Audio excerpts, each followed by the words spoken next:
can start talking about it.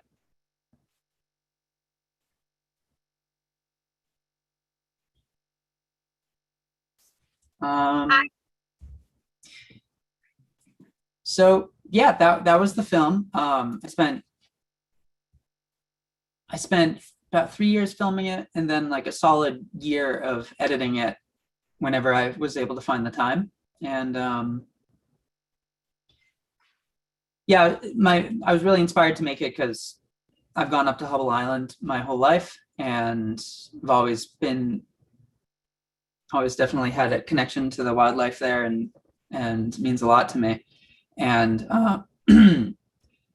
yeah, I snorkel a lot in the summer, and one year I went up in a late June, and the sunfish mating was the most I'd ever seen, and it was really amazing to me. And at that point, I'd already gone into wildlife photography and videography, so I went, and the next year I came up.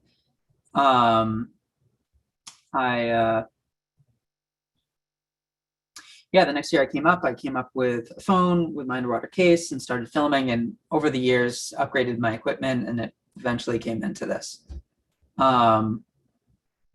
Yeah, and I'm open to questions for all you guys. I see there's a question here in the chat already. No one lives there full time. Okay, two good questions. Yeah, so for the first question, the question is, who lives on that tiny island and how do they avoid polluting the lake? The first question is, yeah, no one lives there. We go up there. It's family owned, so we all take turns going up there in the summer and then a couple times in the winter. And yeah, we're really careful about polluting. For soaps, we try to use like non-corrosive, non-polluting soaps. We use a composting system. We don't drain anything into the lake. And just not living there full time makes it a lot easier to not like dump anything into the water or anything like that. The most polluting thing is just driving the boat back and forth. Next question is, as I recall, the SLA book, Squam says the Hubble Reef is man-made. Am I correct? Not the whole reef. The area that the main island with the house on it, was built up in 1890 by my great-great-great-grandfather, who dragged rocks across the lake on the ice with his oxen. And then he would leave them in this spot where the rocks were already kind of poking out of the water. And then as the ice melted, the rocks would come down. And he did that over 10 years and then built a small house on it. So in that way, it's man-made. And that's why I kind of mentioned there at the end of the film, where I talk about that, well, I'm grateful that we have the space to go to that is inevitably destructive. And so I try to, so yeah, as I have a growing influence on it, I'm trying to create a little bit more of a green space. I put up bat houses, things like that, to have it more open to more wildlife, and trying to make up to the original damage that was done by creating that. Let me check. A lot of questions coming in.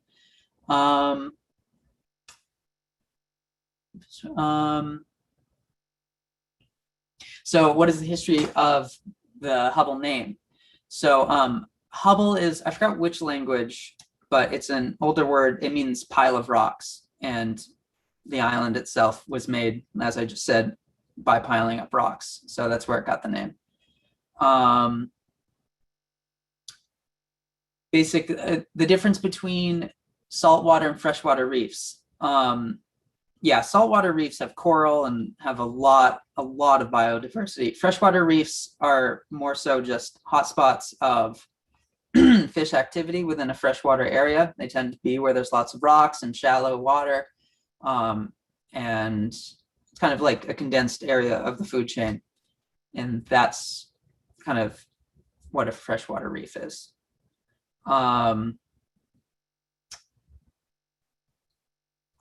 Someone asked if have I ever gone under the ice. I've drilled a hole and I have put a GoPro under.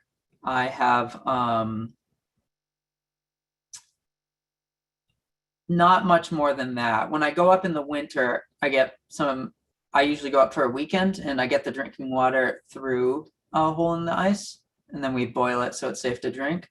And sometimes in years when the ice is a little thinner, you can like kind of peek under a bit. So I've done that, and it's pretty interesting. The reflections underneath are very interesting. You get kind of a double image of the bottom reflecting on the surface.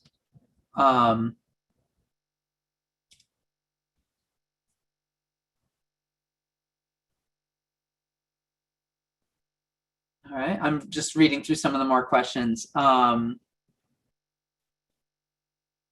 Yeah, so I filmed almost all of it in June. There were a few shots that I got in August and September and October, but the vast majority of it was in June. The water in October is quite cold.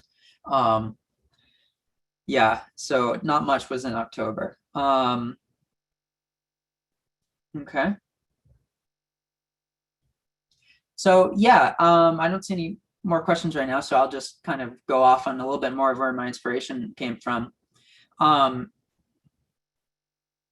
Yeah, as I was putting this together, I knew I wanted to kind of string together a story of those catfish that I saw, and those really stole the show that week that I was up there, and I filmed that. I had no idea I was going to film that with all the sunfish kind of having them cornered and eating all their young like that. It was pretty intense, and it was like an all-day event. But I tried not to interfere. All I did was film it and let it run its course. However, a bit of a bummer that was. And so I knew that was going to be the core of the film and kind of like the climax of it. And then I was reading a book called, has a very long name. I pulled it up here to remember. Wild Ones, a sometimes dismaying, weirdly reassuring story about looking at people, looking at animals in America. And it's by John Muallim. And it's essentially just about our relationship with wildlife and the baseline of what we expect biodiversity to be through the generations and as we get older. And that's where I kind of found the voice for the film, and kind of intertwining my place and my family's place here at this island, and how it involves these fish and the loons and all the birds and the dragonflies. And that my thesis is essentially that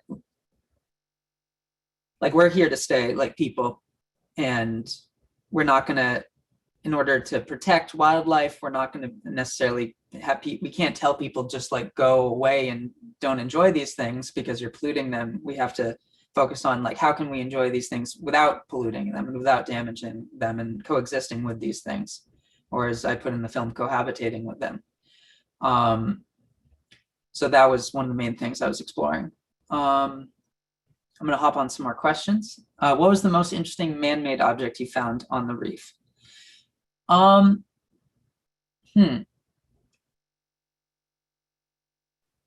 find just like rusted metal parts from things. I don't know what exactly they're from, but I remove them whenever I find them. And but they're always like so far gone that they're like really rusted. So that's probably the most interesting. I found lots of lures that get caught in the rocks by fishermen, and I remove those too. The health of the lake. Someone asked, overall, how would you say the health of the lake has changed over the years? So I am more observant now than I was when I was a small child. But from what I can tell, I can see that the milfoil, from my experience in my area, has definitely grown more. And that is the biggest difference I notice. I noticed that because the dam was built, the depth of the lake doesn't vary as much, and that can kind of help with some of the invasive species, allowing it to vary in depth. So I see more milfoil now than I did, and it's my understanding that when it dries out, it that can kind of stop its spread. Does another fish species feed on the sunfish young? Yes, so smallmouth bass, largemouth bass are the main predators that eat the sunfish young. But there's plenty of other species that do that. But those are the main two that come into that shallow area and eat them. Yes. What is my favorite memory on Hubble? That, I mean, I've been going up every year since before I can remember, so it's difficult for me to say like a favorite moment. I mean, just, I guess some of the top tier ones is I had a yellow lab when I was younger, and yeah, throwing the ball for him and swimming with him. He loved the water. And like the first thing he would do when we got to the island is he'd jump off the boat, run across the island, and just jump in the water and start swimming around. And that was always really cute and really nice.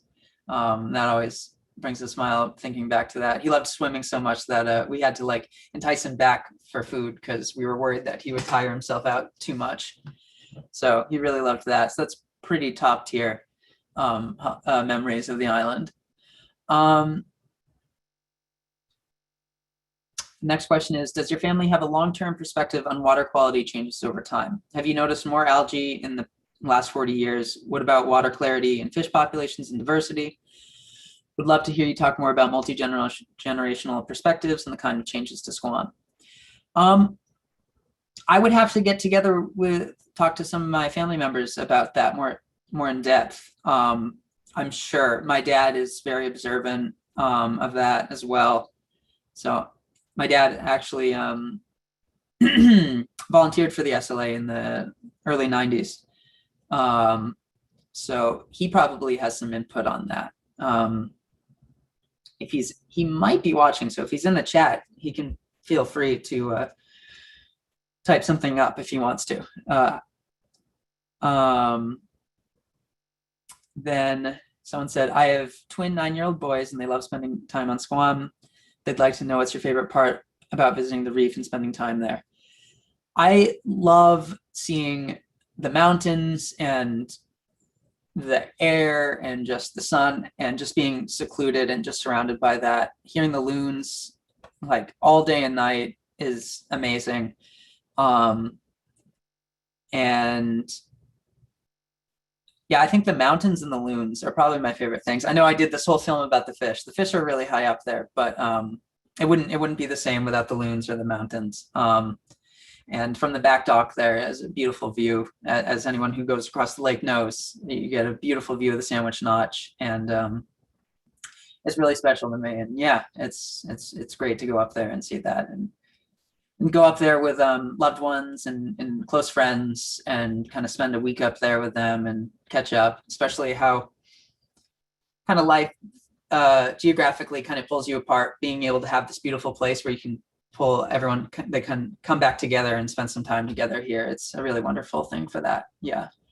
And then someone asked, what is milfoil? And then it was answered here, but yeah, milfoil is an invasive aquatic plant that kind of, like most invasives, kind of pushes away other plants that would fill that niche, and also is pretty destructive, especially in like Holderness Harbor. It causes a lot of issues with the boats and getting caught up in propellers and stuff. But yeah. Someone asked, how hard was it to not interfere when the catfish babies were being attacked? And did you not scare off how did you not scare off the fish? Okay, so those are two good questions. Yes, it was a little heartbreaking not to interfere, but I knew that when like working with wildlife like this, no matter if it's little fish or if you're out in Africa filming gazelles getting eaten or something, like it's best to stay hands off and not interfere. I mean, constant interference is what already has created the amount of like unsustainability that we already have with a lot of wildlife and a lot of ecosystems. So just let that be was important, but it wasn't. It was a bummer. I definitely felt like I wanted to help, but I knew like if I had helped and scared off the sunfish, then those sunfish wouldn't be well fed and they wouldn't be able to provide the way that they needed to for their young. So if you help one, you're harming the other, and if you don't help, you're letting the sunfish do the thing, and you're allowing harm to the catfish. So the follow-up question to that, how did I not scare off the fish? The sunfish are really brave and really not afraid of people. So as long as I'm not moving quickly, I can be just floating there, and if I float there for like a few minutes, they'll just go back to their normal thing and ignore me.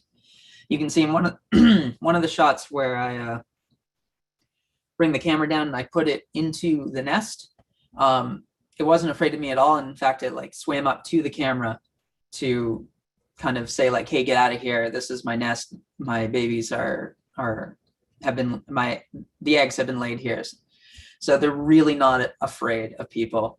And they learn quickly that someone else in my family occasionally breaks up mussels and feeds it to the sunfish. And the sunfish have learned that if there's people around, there's a good chance there's going to be some food around for them. So that's another reason why they're not really afraid of people. Someone asked, do you sometimes use scuba gear or only snorkel to film? I currently only use a snorkel. I am not scuba certified, but I would love to be at some point, and hopefully in the next few years I will be. That would be really amazing. I know I've seen glimpses of some much bigger fish that live so right around the edge, as I mentioned in the beginning, the lake or the Hubble Reef is a bit of a plateau that rises out of the deeper water. So right on the edge of that plateau, it gets really steep. It goes from like 15 feet to like 40 feet, like very quickly. And there are some bigger fish that live just at the edge, and they kind of stay around the edge there. And they're pretty cool looking. And I've only seen glimpses of them. I have not been able to get any good footage of them. My cousin caught one while fishing once, and it was pretty nasty looking. It was cool. Yeah, also an interesting note is when because the water is shallow around the reef, it's a lot warmer than the surrounding area. And right when you hit that edge where the drop off is, it suddenly gets really cold compared. So that's always a bit spooky. So suddenly it's dark and cold, and occasionally you can see really big fish down there. So it's a little spooky, but definitely want to get scuba certified so I can go down deeper and see what I can find. My dad, who is in the chat here, mentioned that he has seen an increase in algae over the years, but he says he sees more loons now than he did back before. Yeah, I know there's been a lot of focus on loons. I donate to the Loon Preservation Committee, and I know the SLA does a lot of good work with, and the Squam, the other organizations do a lot of great work with the loons as well. So yeah, that another great moment I once had is there's a deck over the kitchen on the island on the house, and one time, I don't know, it was probably around 10 or so, a family of loons came by with their babies, and they were all just diving like through the water up right close to the island, and I was up on the deck so I could look down and I could see them all swimming, and there were 2 adults and 4 babies just all shooting around through the water, and it was really amazing. That was a good memory. And yeah, definitely the loon population, from my perspective and the baseline that I've seen, seems rather stable. And as my dad points out here, he sees them more now than he used to.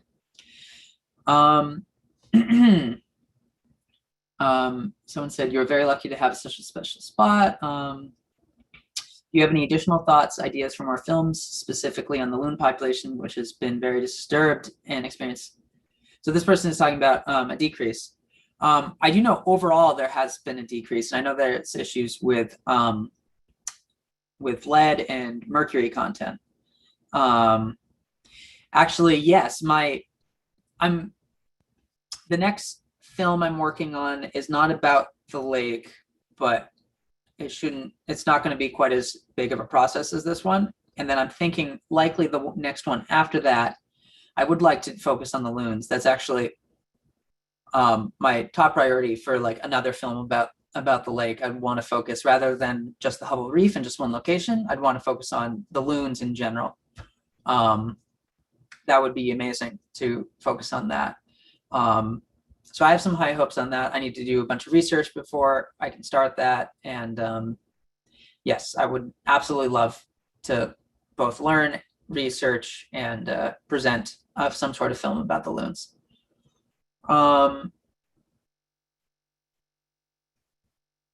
Someone said, I know you said portions of the reef are man-made. Rumors are much of the reef is there because they missed the target, fact or fiction? I don't know. I've never heard that. I do know that just the way Squam was formed from glacial movement brought a lot of large boulders up to the surface. And that's why you have islands like Yard Island. Yard Island and Hubble Island are quite similar in how they're kind of rocky, spotty islands. And anyone who navigates the lake a lot knows that there are many, many areas where the rocks are just feet below the surface of the lake.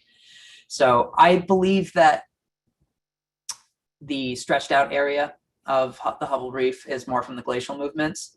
I've seen a few very old photos and several old paintings that were taken and made before 1890, before it was starting to be built up.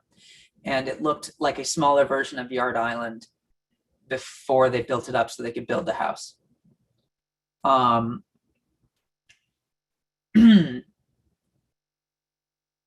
Yes, someone pointed out that vast majority of life is in the shallows. Definitely the density. Yes, absolutely. It has more light, has more algae, it has more microbacteria, it has everything is a lot more denser in the shallow areas for sure. Did your ancestor choose the Hubble name? Do you know when and how it got onto the lake chart? He did choose the name. My great-great-great-grandfather, he did choose the name. And the follow-up question was, do you know when and how it got onto the lake chart? I do not. I do not know how it got onto the chart.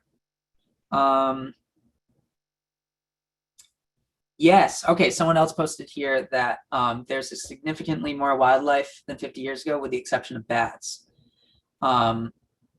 Absolutely. There were bats everywhere when I was little.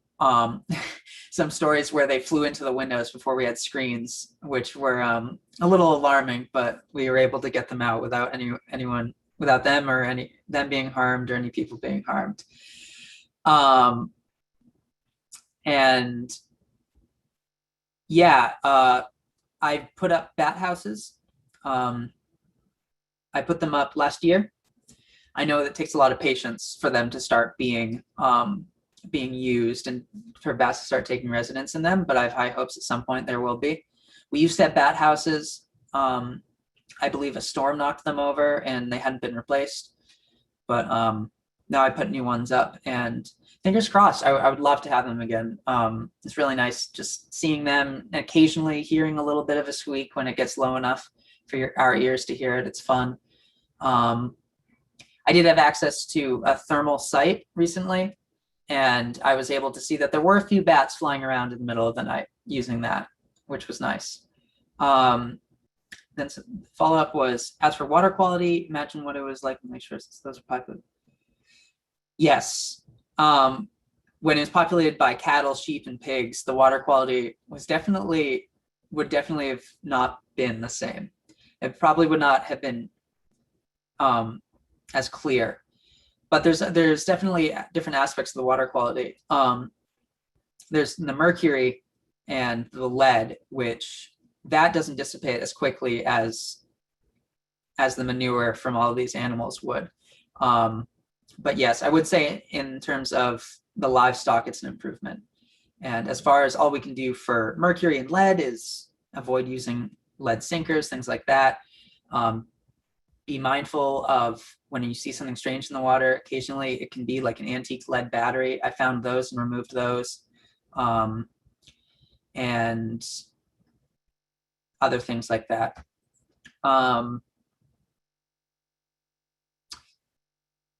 Yes, my my dad pointed out that, yeah, Daniel Mitchell, who was the one who built up the island in 1890, he claimed the island by building it up and paying taxes on it. And then if you pay taxes for 7 years under this, with the state of New Hampshire, if it's not owned by anyone yet, it's now yours. And that's how it came into the family.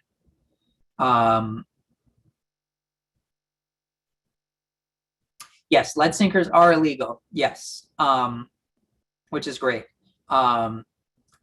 And yeah, no one should use them. If you're,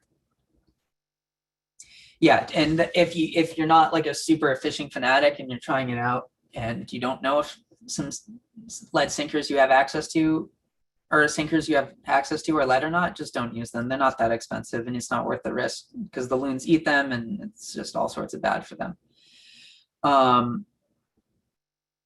Yes, and someone pointed out thanking me for removing trash. Yeah, anytime I'm snorkeling and I find trash, I always remove it. Yes.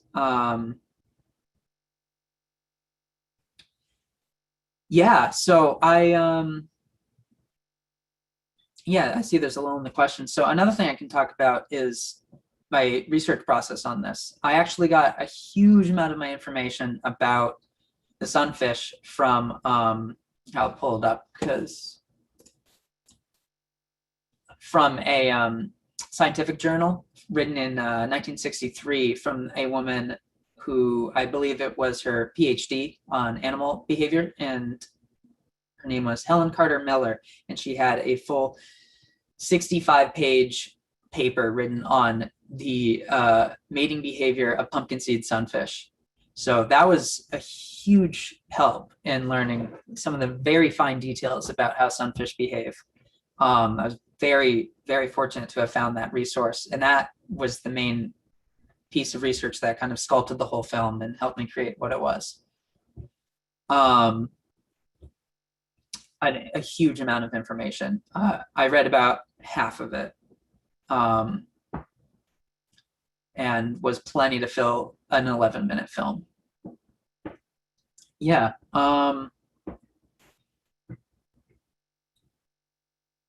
Someone asked another question. With your unique perspective of the lake, have you seen a large increase in motorboating? Yes. Yeah. It's hard. I mean, there's bias. I'm definitely more observant now than when I was little. When I was little, I was kind of doing my own thing, just playing around, playing Star Wars or whatnot. But now that I'm older, I definitely see more boats. I feel like the density is a lot higher. Yes. Someone asked, said my images were very clear underwater. Thank you. And they asked what kind of camera I used. Most of it was for the underwater stuff. Most of it I used a GoPro, and I did a lot of work in color. And when I was editing it, I brought a lot of color out and made it a lot clearer. So that's a lot of color work that I did there to make it look so good. A few shots were on, I used my iPhone in a waterproof case. Those shots came out pretty well. But yeah, the GoPro did a lot. It was a lot of GoPro and post-production color work was how I did most of it. Someone asked, what do you think is important for visitors to Squam in order to respect the wildlife while visiting Squam? Keep your distance. I mean, it's fun and absolutely fine, in my opinion, in my experience, to snorkel among sunfish and stuff, but with loons, keep your distance. If they come up to you, you don't like speed away either. Just hold steady, just let them do their thing, and then just be careful around them. But yeah, don't approach loons, please. Especially really try to keep your dogs from approaching loons. We had, sometimes swimming dogs will want to swim out to them. And that won't end well for the loons or the dog, because the loons are very protective and the dogs are very inquisitive. So just, yeah, be careful about getting close to loons. Snapping turtles, don't pick them up. But things like some of the fish, I would say get in there and be respectful. Don't damage their nests or anything like that. But snorkel with them, be respectful, and get to know the sunfish. They're very inquisitive, and when they're not mating, you don't have to really worry about their nests, but you can see their distinctive nests with those circles in the sand. Be very careful not to disrupt them, because that's how they're making a new generation, so we can continue having them. But they're very inquisitive, and they'll come and check you out to see what's going on if you're swimming. Or they'll even nip at your toes, which doesn't hurt, but it can be a little alarming if you're not expecting it. Has there been any research as to the impact of wake boats on loon nests? That I'm not sure. I can speak out of, I just know that boat wakes can cause a lot of damage to a lot of ecosystems, and especially like the shorelines and things like that. But I do not know a definitive answer on their damage to loon nests, but I can't imagine they help. Another reason why you want to give loon nests a lot of space and don't get close to them. And yeah, we all want to enjoy them, and we all want to hear their calls. So we want to give them space and let them do their thing. Yeah, so I mean, yeah, lots to talk about loons. I definitely would like the next film that I do in the area to be about the loons. I know that sometimes the loons will nest on one of the smaller little islands that there's not a house on the Hubble Reef, which is really exciting. And when that's the case, we don't really swim in the swim area, because you can't, the area that we like to go swimming, well, we can swim all the way around, but the spot that we have set up for swimming where it's really sandy is within the minimum distance of the loon nest. So when that happens, we just kind of swim on the other side of the island and come in a lot slower, keep it quieter, don't hang out as much on that side of the island. But it's a blessing when they come that close. I do know that last year they didn't nest on the island, but there was a juvenile and 2 parents that were hanging out around the island all summer. And I was there in June, and it was all brown, and I came back in August, and its brown juvenile feathers were coming off, revealing its like bluish, silvery blue and white feathers that it has when it's in immature non-breeding plumage. And that was really special to see. And that shot actually makes it into the beginning of the film when I start just introducing the island. And it's really special to see it kind of grow up like that. Someone asks, what time of year do sunfish spawn babies, and how many? They do that in late June. They start, it's based on the water temperature. So I forgot the exact number, but when the water temperature reaches a certain point, which usually happens mid to late June, they start mating. And then their babies usually are born in mid to late June, a few days after they actually start mating, because they'll start the mating rituals, and then they'll start mating, and then the final phase is them being born. And that happens, when that happens, thousands, it's just, as you saw at the end of the film, just thousands of little dots of tiny, tiny, tiny sunfish fry everywhere.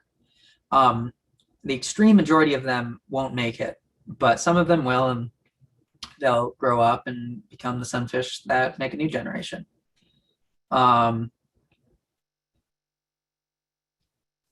Yes, we do. The sand, the question is, the sand that you refer to, is that natural to the lake?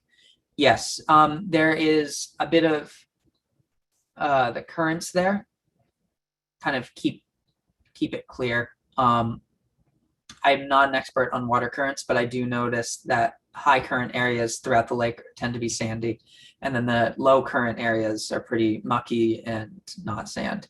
So yes, the sand that I refer to in the area that my family and I tend to swim, that is native or naturally there. We don't bring sand in for that.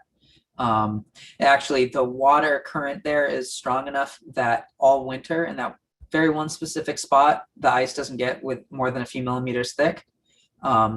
So when I go there in the winter and we snowshoe there, we go up on the other side of the island, and in that thin spot, that's where I break it through and get the drinking water that we boil for the weekend. because it's a lot to bring water via snowshoes and dragging sleds. So yes, yeah, that's a high current area that keeps the sand pretty clean, and it's a nice place to swim. Yeah, let's see.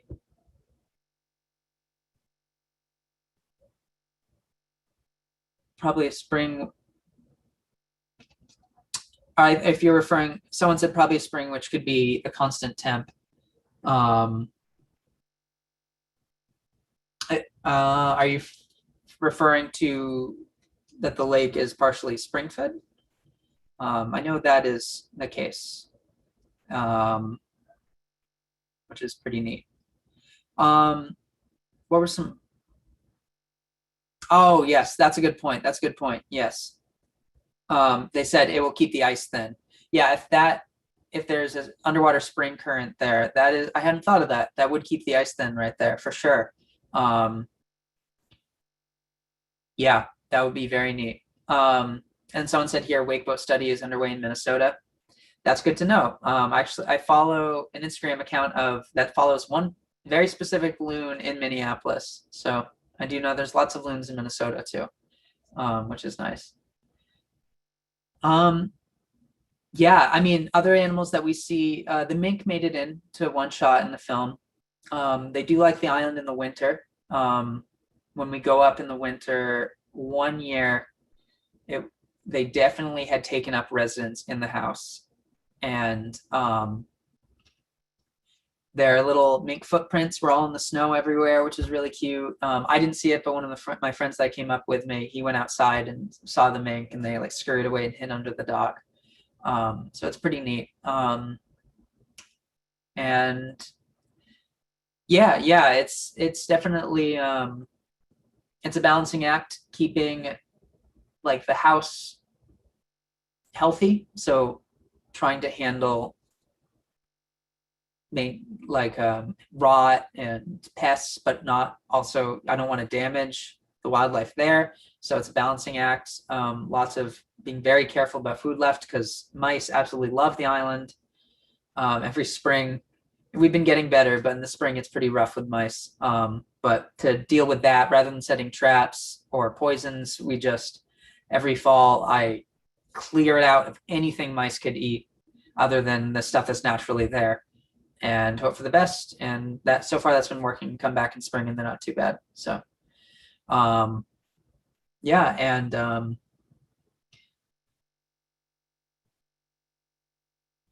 yes, someone's pointing out, finding on Google Maps. Yes, it's near the Three Sisters. Yeah, it's also a lot of upkeep. Speaking of just the house and the materials there, there's almost every spring there's major repairs that we have to do. Shingles getting ripped off from winter storms, stuff like that. We're actually replacing the roof this summer with a metal one, which in long term, it's a little greener because it lasts decades, and that way you're not replacing it every 5 or 10 years. That way you're producing less waste in the long run. So it's greener and it's more resilient to storms and damage. So I'm looking forward to getting that all set up. That'll be good. Yeah, I'd like to set up more composting, more bat houses, things like that.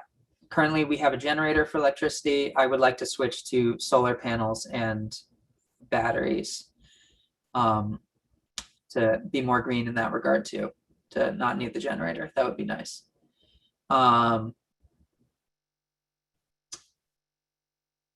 Yes, someone says mice love their house in Laconia near Winnisquam. Yes, the mice always find a way in. Even if you clear out all the food, they find a way, but definitely clearing out the food helps.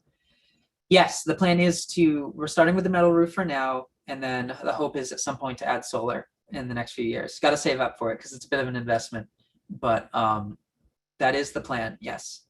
Then at that point, generator would just be a backup thing, maybe for power tools when we're working on stuff for the house and stuff like that. But otherwise, we don't use much electricity up there anyway, just for some lights. We use propane lights too, but Yeah, yeah, solar would be fantastic. That's the plan. Um, yeah,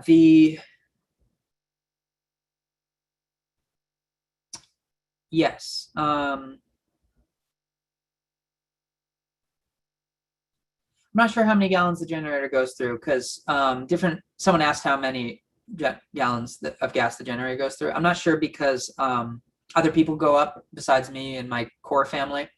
I have extended family that are also descendants of Daniel B. Mitchell, who built it in 1890. And I don't know how much gas they use. But yeah. Um, thank you. Yeah, someone um, gave hats off to my family and I for being sensitive to the ecosystem. Yeah, absolutely. I mean, it wouldn't be the same without the animals that make it so nice. Um, that would be fun. Someone asked if I'm planning a 100th anniversary party. Yeah, so I mean, 1890, that would be 1990 was 100. So let's see, we're at 121 years now since it was finished. So maybe 125. That would be that would be a more of a round number to have a party at than 121. That would be special. We use a composter for waste. Someone asked, how do we handle human waste? Do you have a septic tank of some sort? We use compost, and then that's how we make sure it doesn't get into the lake. And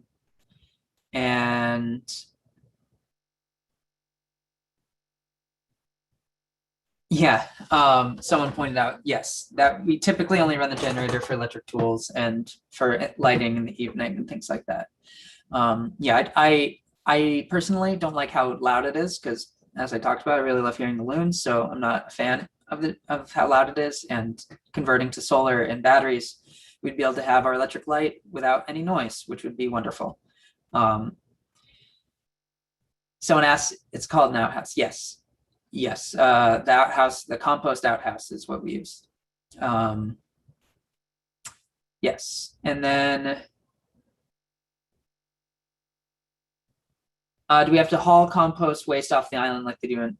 We don't produce too much waste, and we have 2 huge compost bins. So currently, I've been filling them for as long as I can remember, and they're still not full. At some point, it ends up turning into soil. So because we also mix it with other organic materials to help neutralize it and turn it into a soil.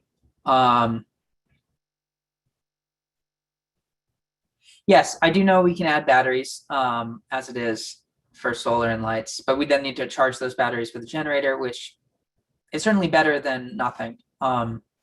So the batteries are also very expensive, the ones I'm looking at, the ones that are going to last a long time to have a smaller impact. So I'm looking into that as well. But another project for another year, because there's always, the roof is a major project, and that's the focus of this summer. So yeah. Yeah. Let's see, what else? Yeah, I do know the trees that were planted there were put in around 1900 as well. A lot of birch trees, which unfortunately don't live super long. So the birch trees are on their way out now, and my family and I need to figure out what we're going to do with that.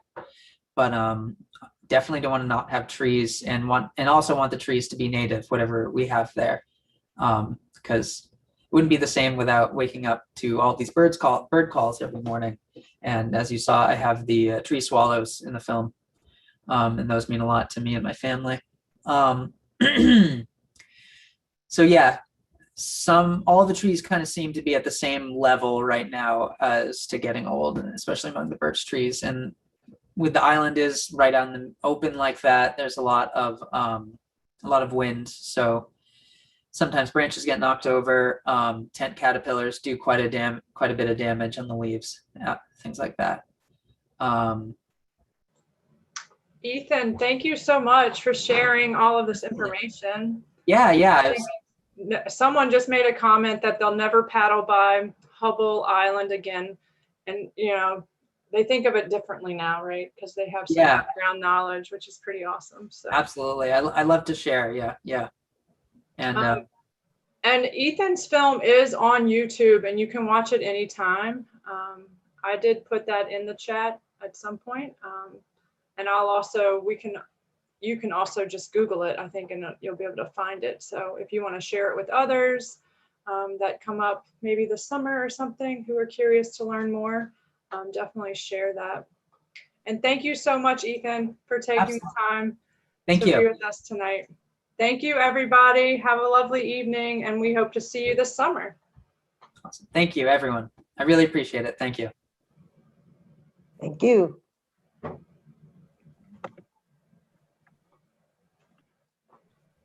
Okay.